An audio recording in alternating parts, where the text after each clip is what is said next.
조용한 기도드리심으로 하나님께 예배합니다.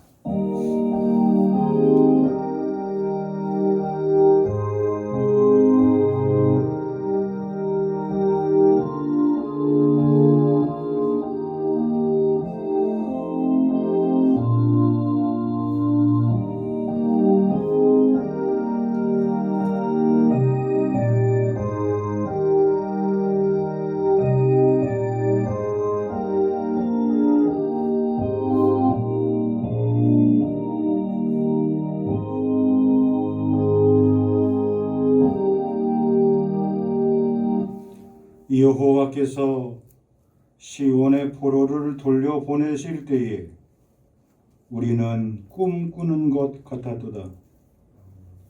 그때에 우리 입에는 웃음이 가득하고 우리 혀에는 찬양이 찼었도다. 그때에 문나라 가운데에서 말하기를 여호와께서 그들을 위하여 큰 일을 행하셨다 하였도다. 여호와께서 우리를 위하여 큰 일을 행하셨으니 우리는 기쁘도다. 여호와여 우리의 포로를 남방 시내들같이 돌려보내소서. 눈물을 흘리며 씨를 뿌리는 자는 기쁨으로 거두리로다. 울며 씨를 뿌리러 나가는 자는 반드시 기쁨으로 그 곡식단을 가지고 돌아오리로다. 아멘. 살아계신 아버지 하나님, 은혜와 사랑을 감사합니다. 오늘도 주님 앞에 이렇게 회복의 은혜를 사모하며 주님이 주시는 사죄의 은총을 바라보며 주님 앞에 나와 마음과 뜻과 정성을 다해 예배합니다. 하나님, 우리의 예배를 받아주시고 예배를 통하여 우리의 심령과 영혼과 인생이 하나님 앞에 더욱 굳건하게 세워질 수 있는 저희들 되게 도와주시옵소서. 기도할 때, 찬송 드릴 때, 말씀을 읽고 들을 때 우리의 가슴이 뜨겁지 아니하냐 보라. 엠마오로 내려갔던 제자들과 같이 말씀의 회복과 말씀의 은총의 시간이 역사가 나타나도록 주여 긍휼과 자비를 베풀어 주시옵소서. 주 예수 그리스도의 귀하신 이름 받들어 간절히 기도하옵나이다. 아멘.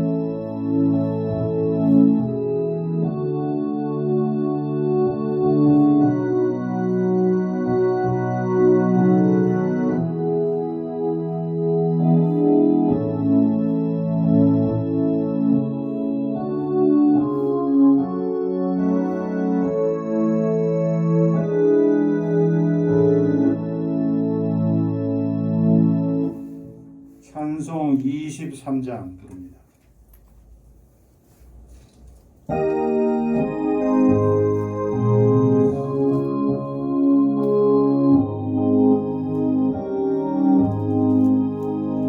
만일이 내게 있으며 더욱 떨어지고 내 구주 되시는 주님 늘 찬송하리.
말씀은 요한계시록 3장 14절로 22절까지입니다. 요한계시록 3장 14절로 22절까지입니다.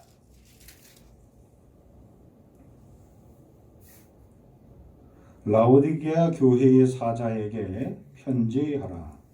아멘이시요 충성되고 참된 증인이시요 하나님의 창조의 근본이시니가 이르시되 내가 네 행위를 아노니 내가 차지도 아니하고 뜨겁지도 아니하도다. 내가 차든지 뜨겁든지 하기를 원하노라. 내가 이같이 미지근하여 뜨겁지도 아니하고 차지도 아니하니 내 입에서 너를 토하여 버리리라. 네가 말하기를 나는 부자라 부요하여 부족한 것이 없다 하나 네 곤고한 것과 가련한 것과 가난한 것과 눈먼 것과 벌거벗은 것을 알지 못하는도다. 내가 너를 권하노니 내게서 불로 연단한 금을 사서 부요하게 하고 흰 옷을 사서 입어 벌거벗은 수치를 보이지 않게 하고 안약을 사서 눈에 발라 보게 하라. 물은 내가 사랑하는 자를 책망하여 징계하노니 그러므로 네가 열심을 내라. 회개하라. 볼지어다 내가 문 밖에 서서 두드리노니 누구든지 내 음성을 듣고 문을 열면 내가 그에게로 들어가 그와 더불어 먹고 그는 나와 더불어 먹으리라. 이기는 그에게는 내가 내 보좌에 함께 앉게 하여 주기를 내가 이기고 아버지 보좌에 함께 앉은 것과 같이 하리라. 귀 있는 자는 성령이 교회들에게 하시는 말씀을 들을지어다. 아멘. 오늘 말씀의 제목은 회개하라입니다. 회개하라는 말의 뜻 사전을 보니까 이렇게 적혀 있습니다. 회개, 죄나 잘못을 뉘우치고 마음을 고쳐 먹음. 마음의 변화나 후회, 가책 등의 감정을 뜻하는 말로 그렇게 적혀 있습니다.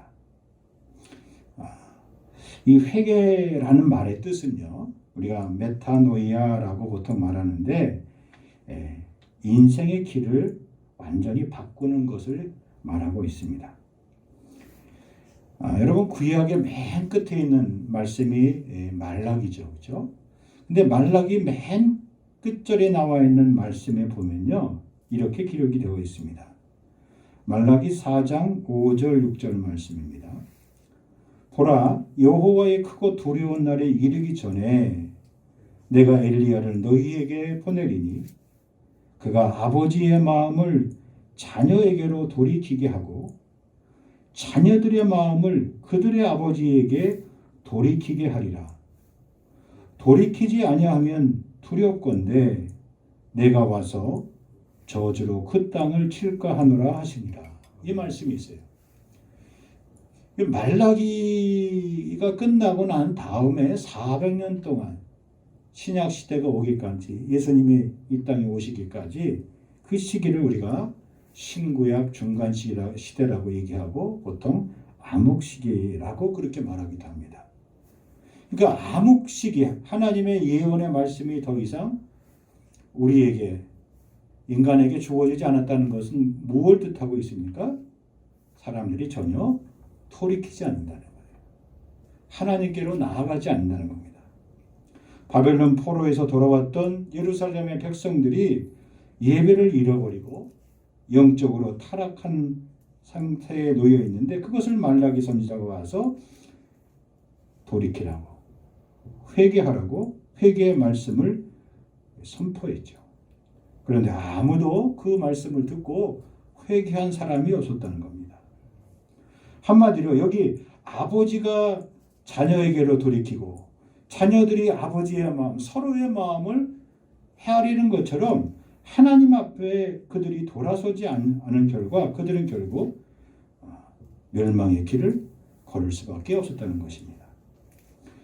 신약의 시대가 와서 예수님보다 앞서서 6개월 먼저 천국 복음을 증거했던 세례 요한이죠. 마태복음 3장 2절에 보니까 세례 요한이 한 사역이 있습니다. 그것이 무엇이었습니까? 회개하라. 천국이 가까이 왔느니라. 그 말씀이에요. 그러니까 회개가 없이는 하나님의 나라가 절대로 열려지지 않는 거예요. 보여지지 않는 겁니다. 들려지지 않는 겁니다. 믿겨지지 않는 거예요. 하나님의 나라를 볼 수도 없고 들을 수도 없고 믿을 수도 없는 거예요. 그러니까 회개는 단순히 우리가 어떤 신앙 고백에서 묻고 있는 문답의 차원이 아니라 하나님과 우리 자신 앞에서 이 회개라는 것은 반드시 있어야 될 역사적인 일인 거예요. 내 인생의, 내 신앙의 역사에 있어서 회개가 없다면 그것은 어떻게 보면 신앙이 아닌 거예요. 그렇게 말해도 과언이 지나치지 않습니다. 예수님이 사역이 요한의 사역 끝나기가 무섭게 4장부터 마태복음 4장부터 나타나죠. 마귀의 시험을 물리치시고 비로소 이때부터 예수님께서 사역을 하시는데 예수님도 동일하게 그 사역을 어떻게 시작하셨습니까? 마태복음 4장 10절에 보니까 이때부터 예수께서 비로소 전파하여 이르시되 회개하라 천국이 가까이 왔느니라 말씀하셨어요. 그 세례 요한이 순교를 당하고 난 다음에 또 세례 요한의 제자들이 예수님께 나온 다음에 예수님께서 제일 처음에 이 세상을 향하여 거기에 모인 빈들에 모인 사람들을 향하여 제일성으로 던지신 말씀이 역시 회개하라입니다. 예수님께 나왔던 수많은 사람들이 병을 고치고 그리고 저들의 필요한 모든 것을 얻었던 핵심적인 내용이 무엇입니까? 회개할 때 역사가 일어났어요. 회개할 때 병이 났습니다. 회개할 때 그들의 삶에 변화가 일어났습니다. 회개할 때 기적과 표적이 나타났습니다. 회개가 없이는 복음의 역할, 하나님의 나라의 역사가 성립할 수 없는 것이죠. 그러므로 회개는 모든 사람이 하나님 앞에서 반드시 해야 할 첫 번째 일인 것을 말씀해 주고 있어요. 회개는 모든 죄인이 하나님 앞에서 해야 할 첫 번째 일인 것을 말씀해 주고 있습니다. 주님은 이 땅에 오신 목적을 죄인들을 회개시키기 위해서 오셨다고 말씀하셨어요. 누가복음 5장 32절에 보니까 내가 의인을 부르러 온 것이 아니요 죄인들을 회개시키러 왔다 말씀하셨어요. 주님이 부활하셨습니다. 왜 부활하셨습니까? 회개와 죄사함을 주시기 위해서 오셨다 그랬어요. 사도행전 5장 31절에 보니까 이스라엘에게 회개함과 죄사함을 주시려고 그를 오른손으로 높이사 임금과 구주로 삼으셨다 그랬어요. 주님이 이 땅에 오신 목적, 십자가에 죽으시고 그리고 다시 부활 승천하신 목적이 무엇입니까? 우리를 회개케 하고 죄의 사사슬로부터 우리를 해방시키시고 자유를 주시기 위해서 주님이 오신 것이죠. 그러므로 회개는 주님이 이 땅에 오심과 주님이 다시 사신 부활의 중요한 증거이자 목적인 것을 알 수가 있습니다. 그러므로 사람들이 회개하는 일은 하나님의 뜻이 이루어지는 거예요. 사람들이 돌아오는 것은 주님이 가장 기뻐하시는 일인 겁니다. 여러분 우리가 왜 회개해야 합니까? 특별히 사순절기를 이렇게 지내면서 오늘부터 사순절기가 시작이 돼요. 오늘부터 40일 동안 우리가 이 40일 한 달 열흘 가까이 이 시간을 보내면서 우리가 하나님 앞에 철저하게 회개를 통하여 새롭게 되게 되는 그런 은혜가 있기를 주님의 이름으로 간절히 축복합니다.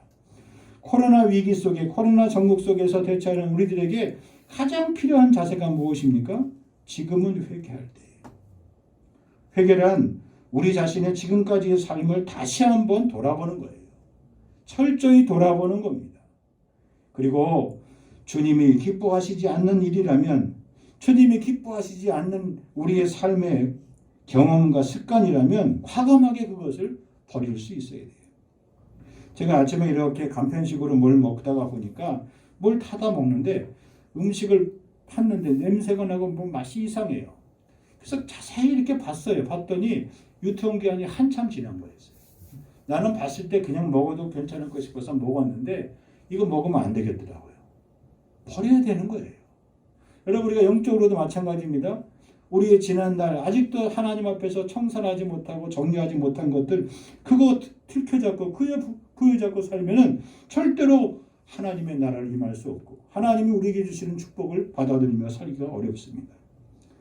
그러므로 회개는 우리에게 반드시 있어야 될 우리의 삶의 역사적인 사건임을 믿으시기 바랍니다. 사순절기를 통하여 하나님께서 우리에게 회개를 통해서 주시는 새로운 은혜가 임하기를 주의 이름으로 축복합니다. 왜 그럼 우리가 회개해야 할까요? 첫째로 하나님의 나라가 가까이 왔기 때문입니다. 마태복음 3장 2절 때가 찼고 하나님의 나라가 가까웠다 그랬어요. 여러분 이 말씀을 여러분과 우리 자신의 인생에 대해서 적용해 한번 보세요. 여러분 우리가 객관적으로 얼마만큼 더 이 땅에서 우리의 인생의 삶을 살 수 있다고 생각하십니까? 오늘 아침에 잠언의 말씀을 묵상하면서도 제가 말씀드렸지만 오늘이란 능력 그것은 우리 손에 있는 것 같지만 그 오늘이란 시간에서 한 텀만 지나가서 내일로 우리가 생각을 해보면 내일이란 시간 속에서는 우리가 할 수 있는 일이 아무것도 없어요. 물론 우리가 아무리 메모를 잘 해놓고 계획을 잘 세워놓고 사랑과 약속을 다 맞춰놨다 하더라도 그것은 내일의 시간이 돼봐야 그것이 진행되는지 진행되지 못하는지 알 수 있는 거예요.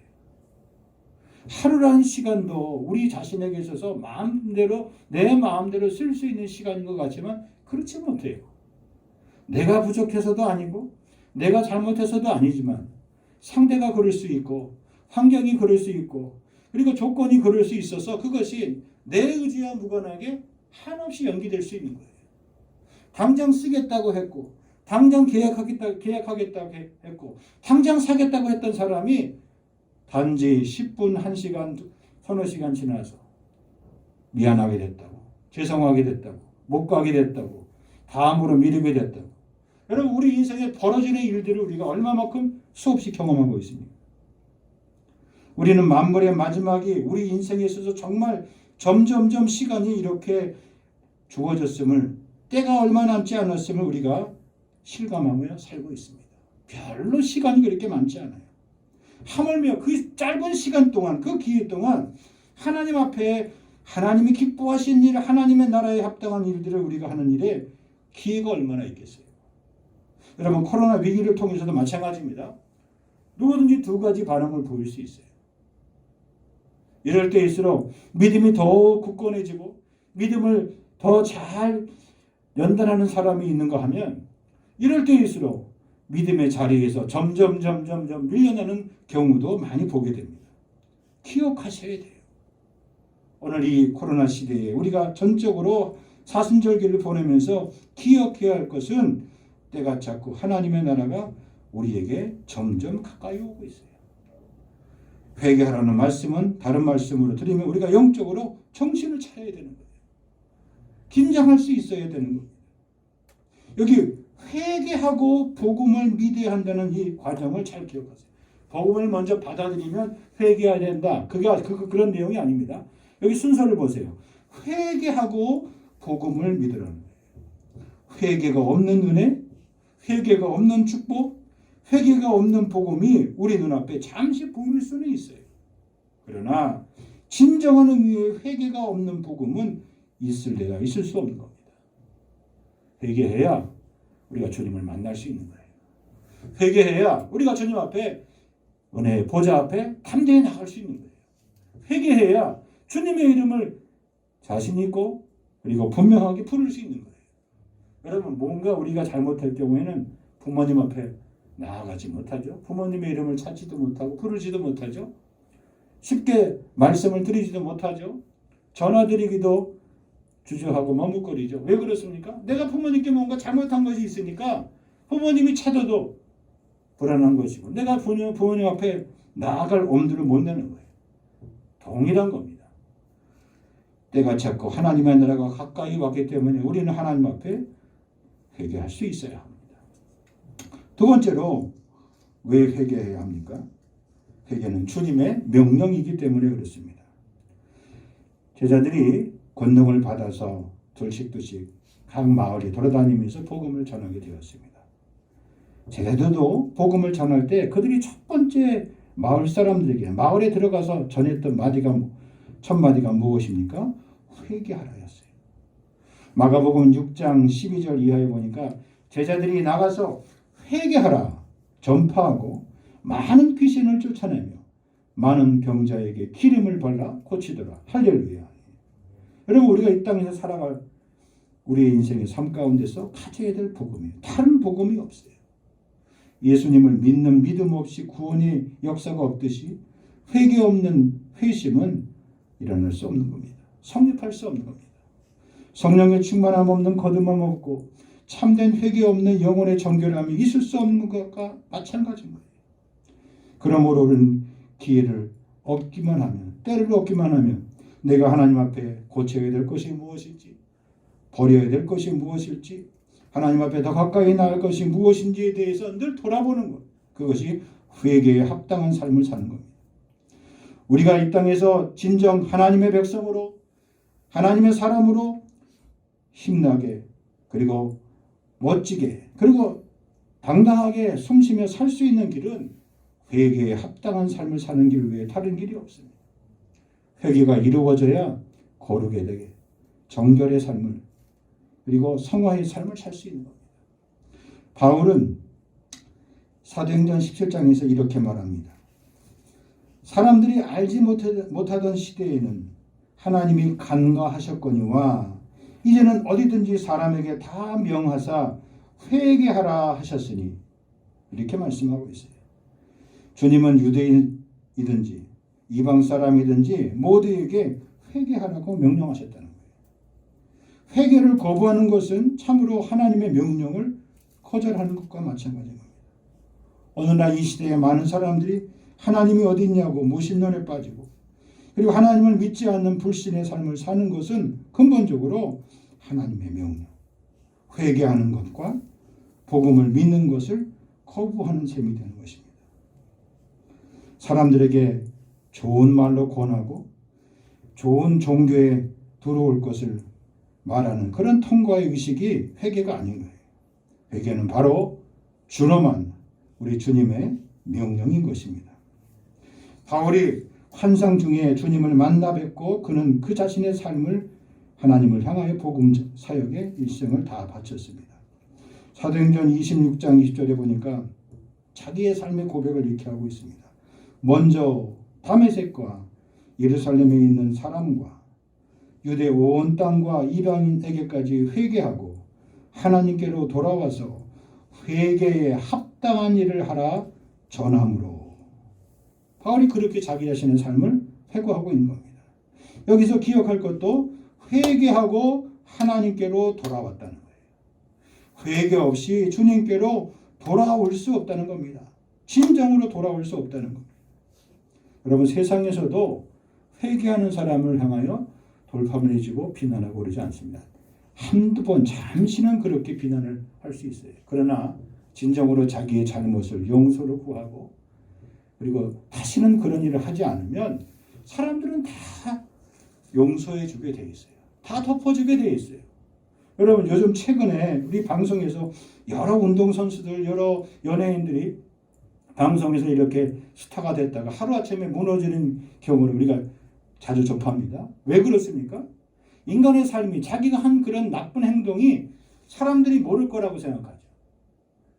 어쩌면 자기 자신도 잊어버릴지도 몰라요. 아니면 자기 자신이 잊고 잊어도 영원히 괜찮을 줄 알고 그리고 살았죠. 그리고 지냈죠. 그런데 어느 한순간에 자기와 전혀 무관한 다른 사람을 통하여서 자기의 그런 나쁜 행실이 알려지게 되는 거예요. 사람에게서 진정한 삶의 새로운 출발은 회개하는 거예요. 진심으로 돌아서는 겁니다. 회개 없이 주님께로 결코 돌아올 수 없다는 겁니다. 회개해야 우리 자신의 자존감을 회복할 수 있어요. 자신감을 회복할 수 있어요. 그리고 다시 무슨 일이든지 힘있게 그 일을 시작할 수 있는 겁니다. 바울이 왜 주님을 만나고 난 다음에 그 자신의 인생의 삶에 있어서 돌아보면서 그런 자신 있게 살 수 있었습니까? 돌에 맞아도 그는 파손의 위험을 당하고 여러 번 굶주리기도 했고 고난을 당한 그런 삶을 왜 그가 능히 감당할 수 있었어요? 포함하신 주님을 만나고 나서 주님이 자기 지난날의 삶의 모든 것을 다 용서해 주셨기 때문에 네가 왜 나를 핍박했느냐? 주님이 그렇게 물으시던 그 주님의 물음 앞에 바울은 아무 말도 할 수 없이 그 자리에서 꼬꾸라질 수밖에 없었던 것이죠.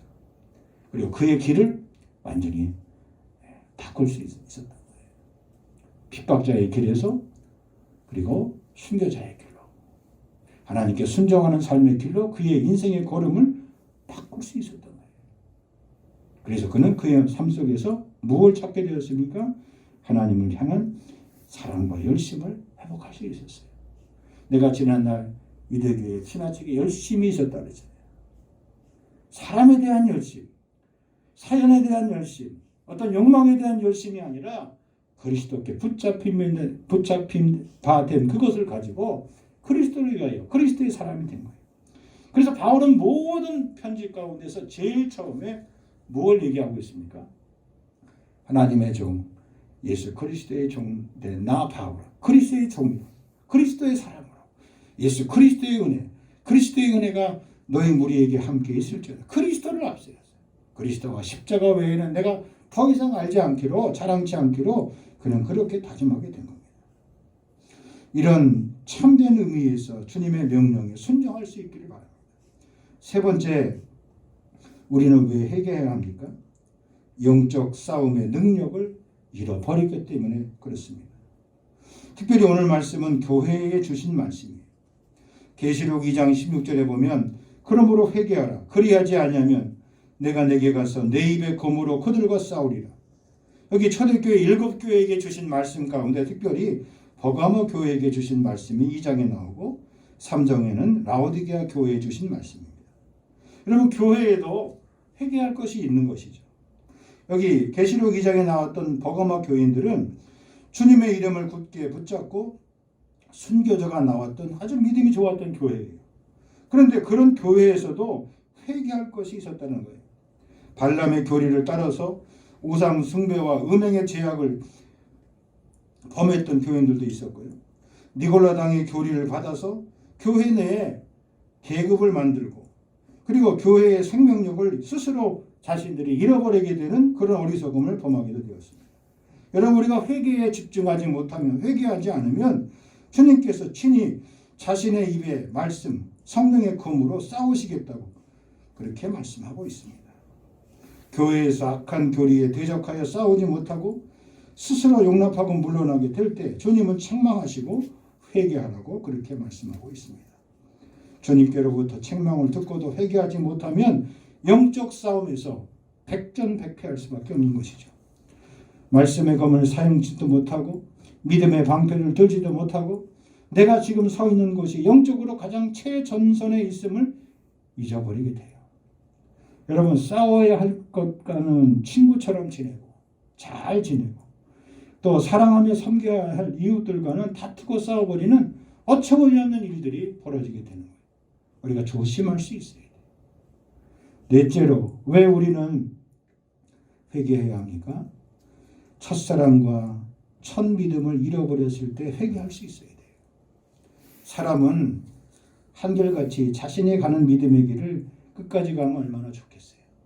우리의 인생에 기복이 있을 수 있습니다. 살아있으나 죽어있을 수도 있고 우리 자신의 첫사랑의 열정이 점점점 식어져 버렸다면 다시 회개의 말씀을 붙들고 살아갈 수 있어야만 합니다.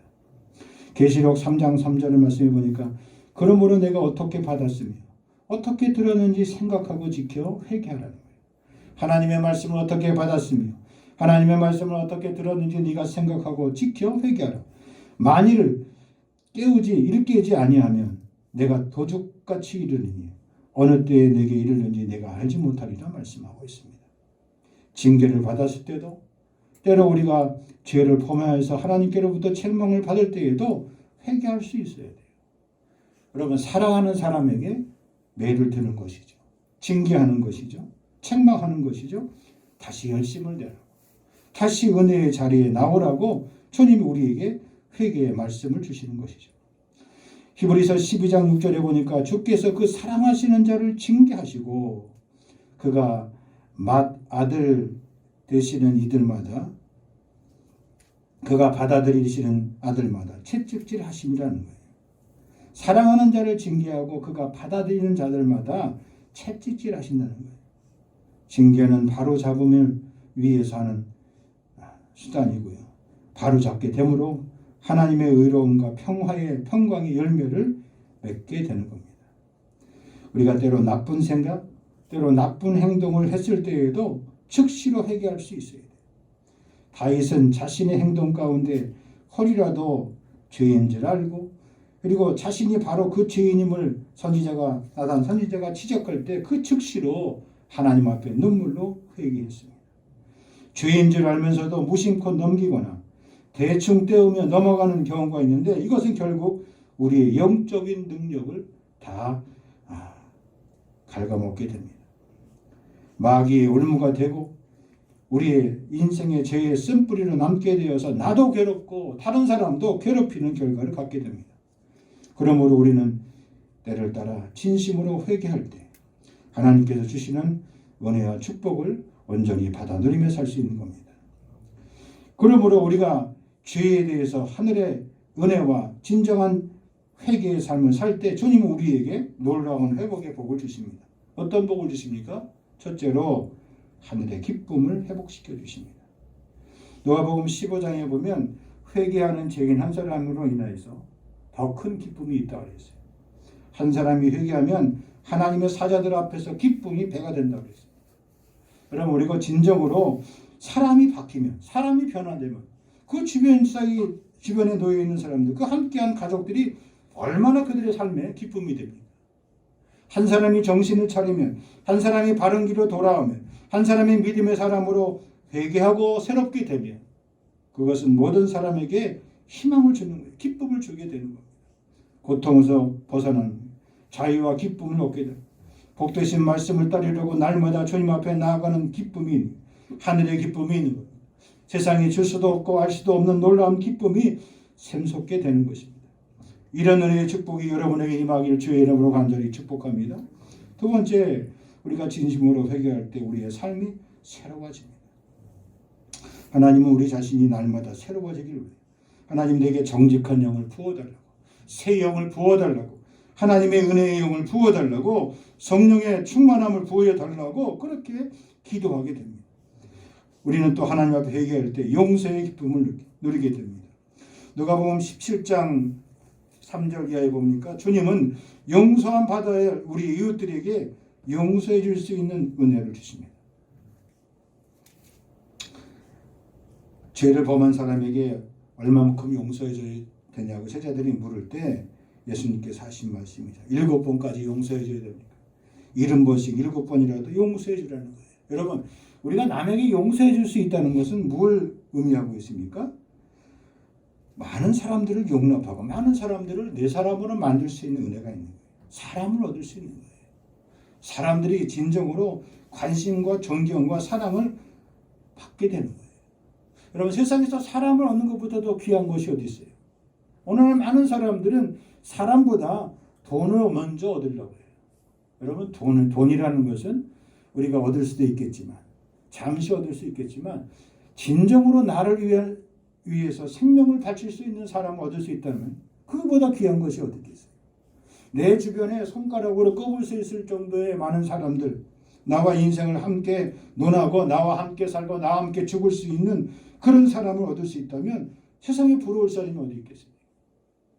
하나님 우리에게 회개할 때 용서의 은혜를 베풀어 주세요. 내가 용서받은 것처럼 사람들을 무한적으로 용서해 줄 수 있는 겁니다. 또 우리가 진정으로 회개할 때 주의 영을 부어주십니다. 잠언 1장 23절에 말씀해 보니까 나의 책망을 듣고 돌이키라. 보라, 내가 나의 영을 너희에게 부어주며 내 말을 너희에게 보이리라 말씀하고 있습니다. 성령 충만한 생활, 바로 회개로부터 시작하게 됩니다. 여러분, 책망받고 꾸중받는 것, 나에 대한 관심이구나. 하나님의 무한한 관심이구나. 하나님의 무한한 사랑이구나. 그렇게 믿음으로 받으시길 주의 이름으로 간절히 축복합니다. 그래야 우리의 삶에 발전이 있는 거예요. 그래야 우리의 삶에 보람과 긍지와 그리고 소망이 있는 겁니다. 우리가 끝까지 회개하지 못하면 주님이 우리를 꾸짖게 됩니다. 멸망의 길에서 헤어날 길이 없습니다. 주님은 그 촛대를 옮겨버리신다고 말씀하고 있습니다. 그리고 큰 환난 속에 우리 가운데 지속된다고 말씀하고 있습니다. 제일 중요한 것은 우리가 회개하지 아니하면 하나님은 절대로 우리의 기도에 응답 주시지 않습니다. 기도를 듣지 않으신다 그랬어요. 오늘 본문의 말씀처럼 뜨겁지도 아니하고 미지근하여 차지도 않고 주님이 회개하지 않는 인생, 회개하지 않는 영혼들은 내 입에서 너를 토하여 버리리라 말씀하고 있습니다. 주님이 나를 불로 연단한 금을 사서 다시 부여하게 하는 것, 회개에 합당한 삶을 사는 겁니다. 그래서 그 뒤에 나와 있는 20절 말씀이 굉장히 중요한 말씀이에요. 볼지어다 회개해야 주님이 두드리는 주님의 노크 소리를, 인생의 문소리, 두드리는 소리를, 주님의 음성을 들을 수 있고 주님을 열고 내 마음에 내 삶 속에 주님을 주인으로 모실 수 있는 겁니다. 주님과 더불어 먹고 주님과 더불어 사귐이 있을 수 있는 거예요. 그리고 그에게 주님 보좌 앞에 함께 앉은 영광의 축복을 받아 누리고 살게 되는 것입니다. 사순절기를 맞이하여서 주님이 주신 회개의 말씀은 구약의 말씀과 신약의 말씀을 통하여서 성경 전체 66권에 면면히 흐르고 있는 생명의 말씀인 줄 믿으시기 바랍니다.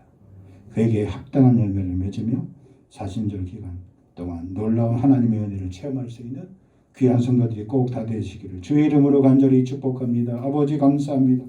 회개해야 삽니다. 회개해야 일어설 수 있습니다. 회개해야 환난 가운데 승리할 수 있습니다.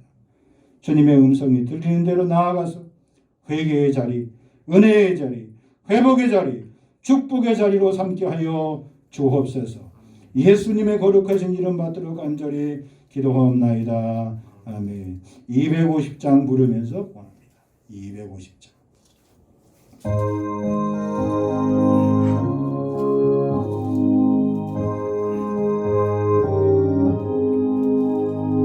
보좌의 십자가 보혈로 죄 씻음 받기를 원하네. 내 죄로 씻으신 주 이름 찬송합시다. 찬송합시다. 내 죄로 씻으신 주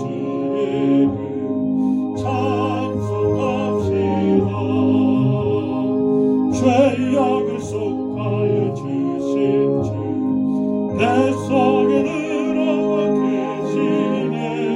십자가 앞에서 주 이름 찬송합시다.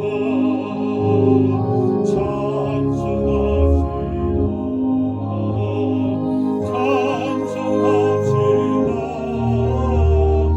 내 죄를 씻으신 주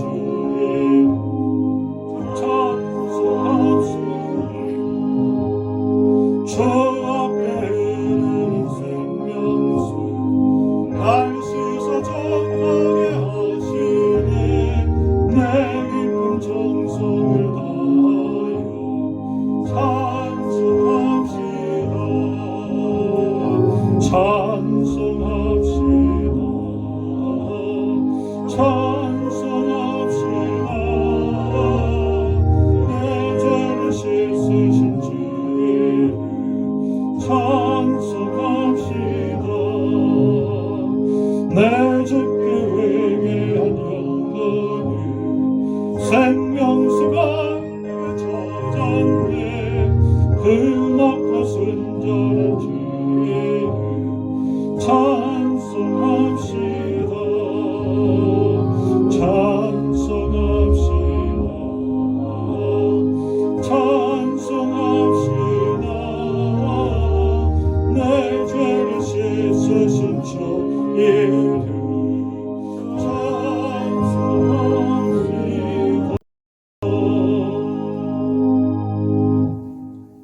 보혈로 우리를 정케하사 자녀 삼아주시고 회개에 합당한 일꾼들로 우리를 세워주셨사오니 감사합니다.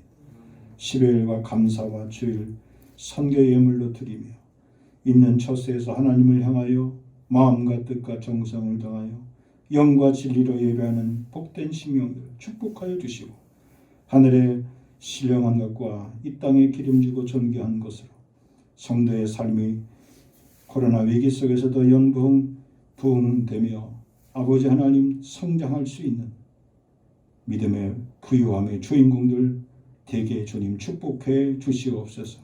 이 시간도 육체의 질거로 인하여 고통받고 있는 모든 성도들 머리서부터 발끝 손끝에 이르기까지 혈관의 사지백체 세포에 이르기까지 몸속에 있는 모든 장부의 장기에 이르기까지 주님 저들을 주의 보혈로 씻어주시고 정케하여 주시고 새롭게 하여 주시옵시고 강하게 하여 주시옵시고 주님 걸어도 뛰어도 다름질해도 피곤치 않는 새 힘과 새 능력과 새 믿음의 역사의 주인공들 되게 주님 저들을 친히 축복해 주시옵소서.